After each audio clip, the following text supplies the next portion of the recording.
जब British occupied India होता था, जब हिंदुस्तान एक गुलाम देश होता था, उन दिनों की बात है जब ब्रिटिशर्स ने सारे स्पोर्ट्स हिंदुस्तान में बंद कर दिए, स्पोर्ट्स कल्चर बंद कर दिया और मिलिट्री में स्पोर्ट्स कल्चर ला दिया। ये कारण यह था कि ज्यादा से ज्यादा इंडियंस को मिलिट्री ज्वाइन करने का एक रीजन मिले, इसलिए ब्रिटिश ऑक्यूपाइड इंडिया में मिलिट्री में सारे स्पोर्ट्स होते थे। और ऐसे ही स्पोर्ट्स खेलते खेलते एक नाम जो हर एक हिंदुस्तानी के जुबान पे रहता है, मेजर ध्यानचंद जी। मेजर ध्यानचंद हॉकी के उम्दा प्लेयर जिन्होंने 1928, 1932, 1935 ओलंपिक्स में पार्ट लिया, हिंदुस्तान को गोल्ड दिलाया। वो असल में इंडियन मिलिट्री उन्होंने ज्वाइन की थी क्योंकि उन्हें हॉकी खेलना था।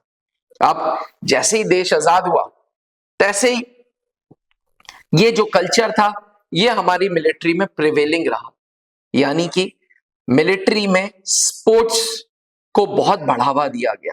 और डिफेंस एस्पिरेंट्स, यही कारण है कि हमारी फौज उम्दा स्पोर्ट्समैन निकाल रही है। जी हाँ, आपने तरह तरह की पिक्चर्स देखी, आपने पान सिंह तोमर मूवी देखी, आपने मिल्खा सिंह मूवी देखी, आपने चंदू चैंपियन मूवी देखी। सब में आपने एक चीज कॉमन पाया कि ये सब लोग फौज को बिलोंग करते थे। ये इसलिए था क्योंकि ये कल्चर ब्रिटिशर्स ने हमारे मिलिट्री में डाला था और हमारी मिलिट्री इस कल्चर को बढ़ावा देती है। इसलिए बढ़ावा देती है बिकॉज 1947 में जब देश आजाद हुआ तो हमें पूरी तरीके से अंग्रेजों ने निचोड़ दिया था हमारे रिसोर्सेस को। एक कॉमन हिंदुस्तानी के लिए रोटी कपड़ा मकान बहुत बड़ी चीज होती थी। जब कॉमन हिंदुस्तानी के लिए रोटी कपड़ा मकान बहुत बड़ी चीज होने लगी तो स्पोर्ट्स पे इंडिया ने बहुत ज्यादा ध्यान नहीं दिया क्योंकि इतनी सारी प्रॉब्लम्स और थी। अब भाई हम एक डेमोक्रेटिक कंट्री थे, कम्युनिस्ट कंट्री तो थे नहीं चाइना जैसे। इसलिए शुरू से स्पोर्ट्स को बढ़ावा दिया आर्म्ड फोर्सेस ने, स्पोर्ट्स को बढ़ावा दिया आर्मी ने। इसीलिए स्पोर्ट्स का नाता और आर्मी का नाता बहुत पुराना है। डिफेंस एस्पिरेंट्स, ये पूरी कहानी मैंने आपको इसलिए सुनाई थी क्योंकि फौज और स्पोर्ट्स का रिश्ता बहुत पुराना है और आज इसी मुद्दे पे मैं वीडियो बना रहा हूं। वीडियो को अंत तक जरूर देखिएगा। नामों की गिनती चालू करें।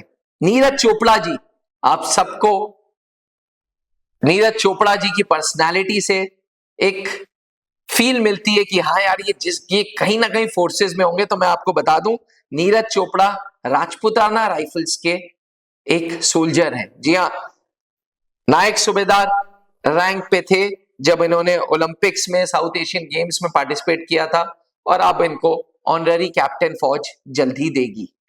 दूसरे उम्दा स्पोर्ट्समैन जिन्होंने भारत को पहली बार ओलंपिक सिल्वर मेडल दिलाया था, मेजर राजवर्धन सिंह राठौर जी, एक्स एनडीए 9th ग्रेनेडियर्स के ऑफिसर थे।